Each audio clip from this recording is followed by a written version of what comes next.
رب اشرح لي صدري ويسر لي أمري واحلل عقدة من لساني يفقهوا قولي. اللهم صل على محمد وعلى آل محمد كما صليت على إبراهيم وعلى آل إبراهيم إنك حميد مجيد. اللهم بارك على محمد وعلى آل محمد كما باركت على إبراهيم وعلى آل إبراهيم إنك حميد مجيد. محترم بزرگوں اور ملت کے نوجوانوں، سب سے پہلے میں عید کی مبارکباد پیش کروں، لیکن اس احتیاط کے ساتھ کہ اللہ کے رسول صلی اللہ علیہ وسلم نے کچھ لوگوں کے لیے عید کی مبارکباد پیش کی ہے اور کچھ کے لیے کہا کہ عید کے دن بھی ان کے لیے وعید ہے. اور آج میرے تقریر کا عنوان بھی لگ بھگ یہی ہوگا کہ عید کی خوشخبری کن لوگوں کے لیے ہے اور عید کے دن بھی وعید، یعنی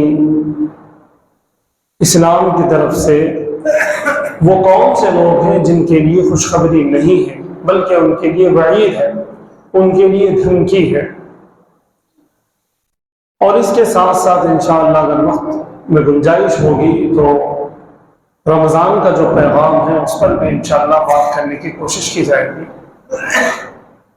میرے نوجوانوں اور بزرگوں، اللہ کے رسول صلی اللہ علیہ وسلم نے ارشاد فرمایا کہ عید کے دن جب لوگ عیدگاہ کے لیے جا رہے ہوں گے تو چورستوں پر، راستوں پر بہت بڑی تعداد میں فرشتے ہوں گے.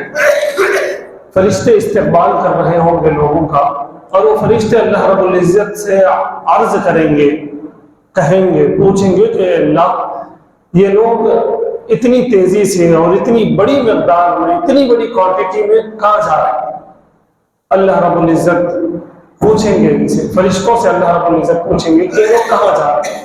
تو فرشتے کہتے ہیں کہ اللہ، یہ مہینہ بھر مزدوری کر چکے ہیں، مہینہ بھر نمازیں پڑھیں، مہینہ بھر روزہ رکھے، قرآن کی تلاوت کریں، غریبوں کا خیال کرے، یتیموں کا خیال کرے، بیواؤں کا خیال کرے، پڑوسیوں کے ساتھ اچھا معاملہ کرے، اپنے بڑوں کا احترام کرے، چھوٹوں سے شفقت کرے. یہ لوگ کم سوتے تھے، زیادہ تلاوت کرتے تھے، یہ لوگ دن بھر کھاتے ہی نہیں تھے آپ کے حکم کے مطابق، تو اب یہ لوگ آپ کا انعام پانے کے لیے جا رہے ہیں، یہ لوگ اپنی مزدوری لینے جا رہے ہیں، عیدگاہ کو جا رہے ہیں. اللہ رب العزت اعلان کریں گے کہ اے فرشتوں، تم گواہ رہنا، یہ جتنے لوگ جا رہے ہیں ان سب کی میں نے مغفرت کر دی. لیکن اللہ کے رسول صلی اللہ علیہ وسلم نے یہ بھی ارشاد فرمایا کہ ان میں وہ لوگ جن لوگوں نے روزے کا صحیح خیال نہیں کیا، جن لوگوں نے رمضان میں قرآن کی تلاوت نہیں کی، جن لوگوں نے یتیموں کا سہارا نہیں بنا، جن لوگوں نے بیواؤں کا خیال نہیں کیا، جن لوگوں نے پڑوسیوں کے ساتھ رمضان کے ہوتے ہوئے بھی اچھا معاملہ نہیں کیا، جن لوگوں نے رمضان کے ہوتے ہوئے بھی مسجد آنے کی کوشش نہیں کی، ادھر تراویح ہوگی، ادھر پیچھے بیٹھے ہوئے بات کر رہے تھے، نیچے بیٹھے ٹھہرے ہوئے باتیں کر رہے تھے، یہاں تراویح چل رہی. اللہ کے رسول صلی اللہ علیہ وسلم نے ارشاد فرمایا کہ جن لوگوں نے رمضان کا صحیح یوٹیلائز نہیں کیا، صحیح استعمال نہیں کیا، رمضان کی نعمت کی قدر نہیں کی، ان لوگوں کے لیے وعید ہے، ان لوگوں کے لیے خوشخبری نہیں ہے. اسی لیے اللہ کے رسول صلی اللہ علیہ وسلم نے ارشاد فرمایا کل جو عید گئی وہ کچھ کے لیے عید تھی اور کچھ کے لیے وعید تھی، یعنی دھمکی تھی، خوشخبری نہیں تھی. خوشخبری کا اپوزٹ وعید ہوتی ہے. عید کا مطلب ہے خوشی، وعید کا مطلب ہے ڈراوا. یہ بہت خطرناک ہے. کیوں؟ اس لیے کہ یہ جو رمضان المبارک ہمارے درمیان بار بار آتا ہے، اللہ رب العزت نے ارشاد فرمایا لعلکم تتقون. کیوں بار بار آتا ہے؟ تاکہ ہمارے اندر تقوی پیدا ہو جائے، اللہ کا لحاظ پیدا ہو جائے. ابھی دیکھ لیجیے آپ، عید سے پہلے جو رمضان تھا، رمضان المبارک کے اندر ہم روزہ تھے، ہم اپنے بیڈ روم میں جا کے اگر کھاتے پیتے تو آپ بتائیے کوئی دیکھتا؟ اگر ہم موبائل کا غلط استعمال کرتے تو کہیں میں پوچھتا؟ اگر کسی بھی طرح کا ہم گناہ کرتے تو کوئی نہیں دیکھے، ویسا بھی ہم کر سکتے تھے، لیکن کیا ہم نے رمضان المبارک میں کوئی گناہ کیا؟ نہیں کیا۔ کیوں نہیں کیا؟ اس لیے کہ ہم روزہ بھی ہے تب بھی ہم نے کیوں نہیں کیا؟ اس لیے کہ اللہ ہمیں دیکھ رہے ہیں، اللہ کو اس کا علم ہو جائے گا، اللہ جان جائیں گے۔ آپ بتائیے پوری دنیا میں کوئی جگہ ایسی ہے جس کا علم اللہ کو نہیں ہے، جہاں اللہ نہ دیکھ رہے ہو، جسے اللہ نہ سن رہے ہو، جس اللہ رب العزت تو عالم بذات الصدور ہے، ہمارے من میں جو چلتا ہے وہ بھی اللہ رب العزت جان لیتے ہیں۔ تو ہمارا احساس یہ تھا رمضان المبارک میں کہ اگر ہم کچھ کریں گے تو اللہ ہمیں پکڑ لیں گے، اللہ دیکھ لیں گے، اللہ کو معلوم ہو جائے گا، اس لیے ہم نے نہیں کی۔ میرے دوستوں، رمضان کے بعد کی بھی جو زندگی ہے وہ زندگی بھی ہماری ایسی ہو جائے کہ اللہ رب العزت ہمیں دیکھ رہے ہیں۔ ہمیں غور کرنے کی ضرورت ہے کہ کیا اللہ رب العزت صرف رمضان میں دیکھتے ہیں، رمضان کے بعد ہمیں نہیں دیکھتے؟ ایسا ہے کہ ایسا تو نہیں؟ پھر ہمارے معاملات کیوں بدلتے ہیں؟ ایک بہت بڑے اللہ والے نے حیدرآباد کے کہا کہ کل قیامت کے دن اگر اللہ رب العزت ہمیں یہ کہے کہ تم نے رمضان میں نماز پڑھا، تم نے تراویح پڑھی، تم نے تلاوت کی، تم نے یتیموں کا خیال رکھا رمضان میں تم نے بیواؤں کا خیال رکھا، رمضان میں تم نے اپنے والدین کا احترام کیا، رمضان میں تم نے بھوکوں کو کھلایا، رمضان میں تم نے ننگوں کو پہنایا، رمضان میں تم نے ضرورت مندوں کی ضرورت پوری کی، تم نے مسجد کو بھی چندہ دیا، تم نے مولوی صاحب کو بھی چندہ دیا، تم نے جو کرنا تھا رمضان میں دیا، لیکن رمضان کے بعد تم نے کچھ نہیں کیا، تو اس کا مطلب یہ ہوا کہ تم رمضان کے بندے ہو، تم میرے بندے نہیں۔ اگر اللہ رب العزت یہ کہے کہ تم رمضان کے بندے تھے اس لیے تم نے رمضان میں سب کچھ کیا ہے، جاؤ اپنا اجر رمضان سے لے لو، باقی 11 مہینے کا کیا ہوگا؟ اس لیے میرے دوستوں، رمضان کا پیغام یہ ہے کہ جیسی زندگی ہم نے رمضان میں گزارنے کی کوشش کی، ایز اٹ از ویسی زندگی ہم رمضان کے بعد بھی گزاریں، 11 مہینے گزاریں۔ ہماری ایک فجر نہیں چھوٹی، یہاں تک کہ ہم نے تہجد نہیں چھوڑا، تو ہمیں کم سے کم فجر روزانہ پڑھنی چاہیے، ظہر روزانہ پڑھنی چاہیے، ساری نمازیں ہمیں روزانہ پڑھنے کی کوشش کرنی چاہیے۔ نگاہوں کی ہم نے مہینہ بھر ہم نے اہتمام کیا، نگاہوں کی حفاظت کی، وہ پریکٹس تھی کہ ہم سال بھر نگاہوں کا صحیح استعمال کریں۔ زبان کو ہم نے لگام دیا، سامنے والا گالی بھی دیا تو بولے کہ روزہ ہے جان دو، میں روزے میں ہوں اس لیے چھوڑ دے رہا ہوں، یہ ہم نے کہا۔ کسی نے دشمنی کی ہم نے کہا، کسی نے دھوکہ دینے کی کوشش کی ہم نے کہا، بازار میں، گھر میں، اسکول میں، کالج میں، آفس میں، کمپنی میں، ہر جگہ ہمارا احساس یہی تھا کہ اب یہ روزہ ہو۔ بہت بڑے عالم دین حضرت مولانا علی میاں ندوی رحمۃ اللہ علیہ، وہ کہتے ہیں کہ رمضان تو چھوٹا روزہ ہے، رمضان کا جو روزہ ہے وہ چھوٹا روزہ ہے، رمضان کے بعد بڑا روزہ شروع ہوتا ہے۔ یہ روزہ صرف 6 مہینے، 1 مہینے کا تھا، رمضان کا جو مہینہ تھا وہ 1 مہینے کا تھا، یہ چھوٹا روزہ ہے۔ رمضان میں جو پریکٹس ہو رہی یہ بڑے روزے کے لیے ہو رہی، باقی 11 مہینوں کے لیے ہمیں یہ پریکٹس دی گئی کہ ہم اسی طرح کی زندگی گزاریں، تو یہ بڑا روزہ ہے۔ اب اصل میدان ہے، دیکھیے ماحول کے ہوتے ہوئے مسجد آنا کوئی کمال کی بات نہیں ہے، ماحول کے ہوتے ہوئے گھر میں جاتے ہی سب لوگ قرآن لے کے بیٹھے ہوئے ہیں، ہم بھی لے کے بیٹھ جاتے، بیٹھ نہیں پڑتا، میں تو شرم آ جاتی، سب جنے قرآن پڑھ رہے ہیں ہم جا کے سو جائیں گے کیسا، سب جنے قرآن پڑھ رہے ہیں ہم موبائل لے کے کیسا بیٹھیں گے؟ وہ ماحول تھا، ہم مسجد آ رہے، سب لوگ مسجد آ رہے، پورے محلے کے لوگ مسجد آ رہے، تو ہم شرم آ رہی تھی، ہم کیسا رہ سکتے، ہم بھی مسجد کو آ رہے تھے۔ تو ماحول میں کر لینا کوئی کمال کی بات نہیں ہے۔ اب ماحول نہیں ہے، اب کوئی قرآن لے کے بیٹھنے والا نہیں ہے، تب بھی ہم قرآن لے کے بیٹھے، اب اذان ہوتے ہی کوئی مسجد آنے والا نہیں رہا، لیکن پھر بھی ہم مسجد آ جائیں، ماحول نہیں ہے تب کر لینا یہ کمال کی بات ہے، اور یہ بڑا روزہ ہے۔ اب ہمیں اہتمام کے ساتھ نگاہوں کی بھی حفاظت کرنی ہے، پورے ارادے کے ساتھ زبان کی بھی حفاظت کرنی ہے۔ ہمیں یہ احساس لینا ہے کہ ہم نے رمضان سے کچھ سیکھا کہ ہم زندگی کیسی گزاریں، ہم زبان کا استعمال کیسے کریں، ہم نگاہوں کا استعمال کیسے کریں، ہم جو ہے معاملات کیسے کریں، ایک دوسرے سے بات کیسے کریں۔ یہ رمضان بھر میں ہمیں اس کی پریکٹس دی گئی، تو میرے دوستو اس کو کنٹینیو کرنے کی ضرورت ہے۔ اب رمضان تک الگ چیپٹر رکھ کے پھر یہاں سے پورے لپا ڈپیاں شروع، پورے نمازاں چھوڑنا شروع، اہلیہ کو، بیوی کو ویسی ستا رہے ہیں، والدین کے ساتھ وہی بدتمیزی شروع کر دیے، بچوں سے محبت ہی نہیں کر رہے، پڑوسیوں کو تو بس دشمن سمجھ رہے، رشتہ داروں کے ساتھ کوئی لحاظ نہیں۔ تو میرے دوستو، کل قیامت کے دن کہیں ایسا نہ ہو کہ رمضان ہمارے منہ پہ مار دیا جائے۔ کیوں؟ اس لیے کہ رمضان آیا اس لیے کہ تاکہ ہم ساری زندگی صحیح گزار سکیں۔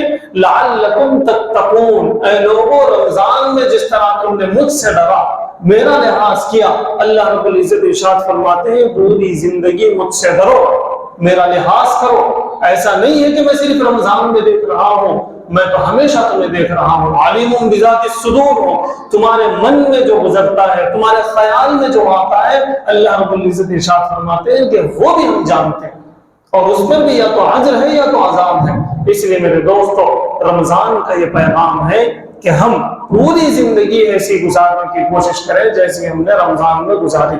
اور خوشخبری ان لوگوں کے لیے ہے عید کی جن لوگوں نے واقعی رمضان کو صحیح گزارا۔ ایک اور بات میں کہتے ہوئے چلوں، بڑی پتے کی بات ہے، ہم لوگوں کے درمیان اگر ہمارے خاندان سے یا پھر ہمارے پڑوس سے یا پھر ہماری بستی سے کوئی عمرے کو یا حج کو جا کے آتے تو ہم لوگ بولتے حج کو جا کے آنے کے بعد اگر انہوں داڑھی چھوڑ دیے، حج کو جا کے آنے کے بعد اگر انہوں نمازیں پڑھنا شروع کر دیے، حج کو جا کے آنے کے بعد انہوں نے اپنی بیوی پہ ظلم کرنا چھوڑ دیا، اپنی اولاد پہ ظلم کرنا چھوڑ دیا، انصاف کرنے والے بن گئے، پورے طرز ادا کر دیے، گالی بھی نہیں دے رہے، گلوچ بھی نہیں کر رہے، کسی سے لڑنے بھی نہیں، جھگڑنے بھی نہیں، ایک دم شریف ہو گئے حج سے آنے کے بعد، تو محلے کا ہر آدمی، خاندان کا ہر آدمی بولتا کہ بھئی ان کا حج قبول ہو گیا، ویسا بولتے نہیں بولتے۔ اگر کوئی آدمی حج کو گیا آیا لیکن نہ نمازیں پڑھ رہا، نہ قرضے ادا کر رہا، نہ اولاد کی صحیح تربیت کر رہا، نہ بیوی کا صحیح جو ہے احترام کر رہا، نہ اس کو حقوق ادا کر رہا، نہ رشتہ داروں کے ساتھ اچھا ہے، نہ بیواؤں کا خیال کرتا ہے، نہ یتیموں کا خیال کرتا ہے، معاملات پورے غلط کر رہا، جھوٹ ویسی بول رہا، دھوکہ ویسی دے رہا، حج کو بھی جا کے آ تو کیا بولتے ہیں خالی حج کو جا کے آنے سے نہیں ہوتا، قبول بھی ہونا پڑتا، ان کا حج قبول نہیں ہوئے ویسا ہے، اس لیے یہی لوگ پڑھو بھی بولتے نہیں بولتے نہیں۔ ارے دوسرے کے بارے میں اگر ہم بول رہے تو ہمارے بارے میں ہم کیوں نہیں بول رہے؟ رمضان کی نگاہوں کی حفاظت اگر ہماری قبول ہوئی ہے تو دوستو یاد رکھو رمضان کے بعد بھی ہم نگاہوں کی حفاظت کریں گے۔ رمضان کا زبان کا صحیح استعمال کرنا اگر ہمارا قبول ہوا ہے تو آپ یاد رکھیں رمضان کے بعد بھی ہم زبان کا صحیح استعمال کریں گے۔ کانوں کا غلط استعمال نہ کرنا اگر رمضان کا ہمارا قبول ہوا ہے تو رمضان کے بعد بھی ہم کانوں کو صحیح استعمال کریں گے، غلط استعمال نہیں کریں گے۔ رمضان میں یتیموں کا خیال کرنا اگر ہمارا قبول ہوا تو سال بھر بھی ہم یتیموں کا خیال کریں گے۔ بیواؤں کا سہارا بننا رمضان کا اگر ہمارا قبول ہوا ہے تو سمجھ لیجئے کہ باقی 11 مہینے بھی ہم بیواؤں کا سہارا بنیں گے۔ رمضان میں ہم نے والدین کا احترام کیا، ہم نے رمضان میں اپنی بیوی کے ساتھ اچھا معاملہ کیا، بچوں کے ساتھ اچھا معاملہ کیا، پڑوسیوں کے ساتھ اچھا معاملہ کیا، اس کے قبول ہونے کی دلیل یہ ہے کہ ہم رمضان کے بعد بھی ان کے ساتھ یہی معاملہ کریں گے۔ اب ہم دیکھ لیں اگر ہماری فجر پابندی سے ہو رہی ہو تو ہم سمجھیں کہ فجر ہمارے رمضان کی کامیاب قبول ہو گئی۔ اگر ہم ظہر کا، عصر کا، مغرب کا، عشاء کا اہتمام کر رہے ہیں تو ہم یہ سمجھ رہے ہیں کہ رمضان کی ہماری نمازیں قبول ہوئی ہے۔ رمضان کے بعد بھی قرآن کی تلاوت اگر ہم کر رہے ہیں تو ہم سمجھیں کہ رمضان کی تلاوت ہماری قبول ہوئی۔ ایسے ہی پوری زندگی روٹین ہماری جو تھی صبح سے شام تک اگر ہم نے اس روٹین کو برقرار رکھا، اگر ہم نے دینی اعتبار سے اپنے آپ کو زندگی میں ڈھال دیا تو ہمیں سمجھنا چاہیے کہ ہماری رمضان کی عبادتیں قبول ہو گئی ہیں، ورنہ تو یہ عبادتیں ہمارے منہ پہ مار دی جائیں گی۔ یہ رمضان کا پیغام ہے، یہ روزے کا پیغام ہے۔ مجھے معاف کیجئے کہ ہماری زندگی میں رمضان کئی مرتبہ ہے، 10 مرتبہ، 15 مرتبہ، 20 مرتبہ، 30 مرتبہ، 40 مرتبہ آ گئے، لیکن ہم نے رمضان سے کوئی پیغام نہیں دیا۔ اگر ہم نے رمضان سے کوئی پیغام نہیں دیا تو میں آپ کو اللہ کے رسول صلی اللہ علیہ وسلم کی وہ وعید بتا دو، وہ دھمکی بتا دو، وہ بددعا بتا دو جس کو حضرت جبرائیل علیہ السلام نے کیا تھا۔ حضرت جبرائیل علیہ السلام نے کہا تھا کہ وہ برباد ہو جائے، وہ ہلاک ہو جائے، زندگی میں بھی برباد ہو جائے، آخرت میں بھی برباد ہو جائے، جس نے رمضان المبارک پا لیا ہو اور اپنے آپ پر جنت کو واجب نہ کیا ہو۔ اس پر اللہ کے رسول صلی اللہ علیہ وسلم نے آمین فرمایا۔ آپ بتائیے اللہ کے رسول صلی اللہ علیہ وسلم نے جس بددعا پر آمین فرمائی ہے کیا وہ بددعا ایسی بیکار جا سکتی؟ وہ قبول نہیں ہوگی؟ ہمارا ایمان ہے اس پر کہ اللہ رب العزت نے اس کو قبول کر لیا ہے، قیامت تک کے لیے قبول کر لیا ہے، تو پھر ہم نے اگر رمضان سے اپنے آپ پر جنت کو واجب نہ کیا تو ہماری بربادی پکی ہے۔ اور رمضان کی وجہ سے ہم پر جنت واجب کیسے ہوگی؟ لعلکم تتقون۔ رمضان کی عبادتوں کو ہم پوری زندگی میں کرنے کی کوشش کریں گے تب ہمارے لیے جنت واجب ہو جائے گی، کیونکہ اللہ کا یہی منشا ہے کہ ہم رمضان سے تقویٰ سیکھیں، اللہ کا لحاظ کرنا سیکھیں، ہمارے معاملات صحیح ہو جائیں، بیوی کے ساتھ معاملات صحیح ہو جائیں، اولاد کے ساتھ صحیح ہو جائیں، والدین کے ساتھ صحیح ہو جائیں، پڑوسیوں کے ساتھ صحیح ہو جائیں، ہمارا کاروبار صحیح ہو جائے، ہمارا اٹھنا بیٹھنا ایک مسلمان جیسا ہو جائے، انسانیت ہمارے اندر آ جائے۔ میں آپ کو بتاؤں، اسلام سے پہلے ایک درجہ انسانیت کا ہے۔ ہمیں روزہ کیا سکھاتا ہے؟ ہمیں بھوک کا احساس دلاتا ہے۔ ہمیں روزہ کیا سکھاتا ہے؟ یتیموں کا خیال کرنا سکھاتا ہے۔ ہمیں رمضان کیا سکھاتا ہے؟ بیواؤں کا لحاظ کرنا سکھاتا ہے۔ ایک انسانیت ہمارے اندر آ جائے، پھر انسانیت کے بعد ایک سٹیپ ہے اسلام کا۔ ہمارے اندر انسانیت ہی نہیں ہے۔ کیوں نہیں ہے؟ اس لیے کہ ہم نے اپنے آپ کا خیال نہ رکھا۔ اگر ہم نے فجر کی نماز نہیں پڑھی تو آپ بتائیے ظلم کس پر ہوا؟ ظلم میرا اپنے آپ پر ہوا اگر میں نے فجر کی نماز نہیں پڑھی۔ اگر میں نے اپنے والدین کا احترام نہیں کیا تو میں نے کس پر ظلم کیا؟ ان کا کیا بگڑتا؟ ذری تکلیف ہوتی بس، لیکن میں نے کیا کیا؟ میں نے اپنا بیڑا غرق کر دیا، میں تباہ ہو گیا، برباد ہو گیا۔ وَلَا تَنْهَرْهُمَا اف کہا گیا کہ اف تک نہ کہو، جبکہ میں نے ان کو چھڑکی دے، میں نے ان کی نافرمانی کر دی۔ میں بولا کہ تمہارا کیا معلوم، زمانہ کہاں سے کہاں چلے گیا، 2024 ہے۔ اس طرح کی باتیں اگر میں کر رہا ہوں اپنے والد کے ساتھ تو آپ بتائیے کس کا نقصان ہوا؟ میرا ہی نقصان ہوا، اولاد کا ہی نقصان ہوا، والد کا کوئی نقصان نہیں ہوا۔ تو اس لیے میرے دوستو، آج کا بس یہ پیغام آپ لے کر اٹھے کہ رمضان ہمارے درمیان جو بار بار آتا ہے وہ اس لیے آتا ہے تاکہ ہمارے اندر اللہ کا لحاظ پیدا ہو جائے۔ رمضان کے اندر ہم نے جیسی پابندیاں کی ہیں وہ پابندیاں ہم سال بھر کرتے رہے، اس لیے رمضان ہے، بار بار رمضان اس لیے آ رہا ہے۔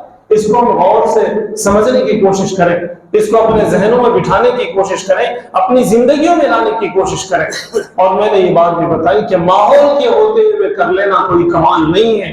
رمضان میں ماحول تھا، اب ماحول نہیں ہے، لیکن باوجود اس کے اب کرنا پڑے گا۔ اگر ہم سچے پکے مسلمان ہیں تو ہمیں وہی روٹین ہماری ہونی چاہیے۔ اذان ہوتے جس طرح ہم بے چین ہوتے تھے رمضان میں، ابھی بھی ہم بے چین ہو جائیں۔ ایک پارا پڑھنے تک ہمیں فکر سوال رہتی تھی کہ بھائی ٹائم ملتے ہی ہم پارا پڑھنا ہے، ٹائم ملتے ہی پارا پڑھنا ہے، ابھی بھی ہمارے ذہنوں پہ وہی سوال رہے۔ ہم کوشش کرتے رہے کہ بھائی ہم نے رمضان میں کوشش کی ہے، ہم سوچتے تھے کہ افطاری کس کے گھر بھیجیں، راشن کس کے گھر بھیجیں، کچھ مدد کس کی کر دیں۔ ہم بار بار ذہن میں یہی لاتے تھے اور ان کی مدد کرنے کی کوشش کرتے تھے، ان کی دعوت کرنے کی کوشش کرتے تھے۔ فلاں مولوی صاحب کو اتنے پیسے دیں گے، فلاں دین کے خادم کو اتنے دیں گے، فلاں محلے میں ہمارے غریب ہیں ان کے لیے راشن بھیج دیں گے۔ یہی ہمارے ذہن میں چل رہا تھا اور چلتا تھا، اور اس میں ہم کامیاب بھی تھے۔ میرے دوستو، میں ایک آخری بات کہتے ہوئے اپنی بات ختم کروں۔ آپ نے جس یتیم کی مدد کی، جس بیوہ کی مدد کی، جس دینی خادم کی مدد کی، وہ لوگ صرف رمضان میں کھانے پینے کے محتاج نہیں ہیں، صرف رمضان میں پہننے کے محتاج نہیں ہیں، وہ تو سال بھر ان کو کھانے کی حاجت ہے، سال بھر ان کے لیے پہننے کی حاجت ہے، سال بھر ان کو راشن کی ضرورت ہے، سال بھر ان کے کرایہ بننا پڑتا ہے، سال بھر ان کے بچوں کی فیس ہے۔ صرف ہم رمضان میں کر کے ہم مطمئن ہو جاتے ہیں کہ ہم کر دیے، یہ غلط بات ہے۔ ہماری بھی ضرورت ہے کہ ہم نیکی کرتے رہیں، اور معاشرے میں وہ لوگ جو کمزور ہیں ان کی بھی ضرورت ہے کہ ان تک ہم پہنچتے رہیں۔ تو اس لیے رمضان کا پیغام یہ ہے کہ ہم اپنی ذاتی عبادتیں بھی سال بھر کرتے رہیں، اور وہ عبادتیں جو دوسروں سے کنسرن ہیں، غریب لوگوں سے کنسرن ہیں، ہمارے رشتے دار ہیں، بیوہ ہیں، یتیم ہیں، ان سے جو بے روزگار ہیں، ان سے جو کنسرن ہمارا تعلق ہے، ہمارا معاملہ ہے، ہمارا دینا دلانا ہے، میرے دوستو خدا را اس کو سال بھر کرنے کی کوشش کریں۔ اللہ تعالیٰ سے دعا ہے کہ اللہ تعالیٰ ہمیں ہمارے رمضان المبارک کی ساری عبادتیں قبول فرمائے، اور آگے کی زندگی میں آگے کے روٹین کو بھی رمضان جیسے بنانے کی توفیق عطا فرمائے۔ وآخر دعوانا الحمدللہ رب العالمین۔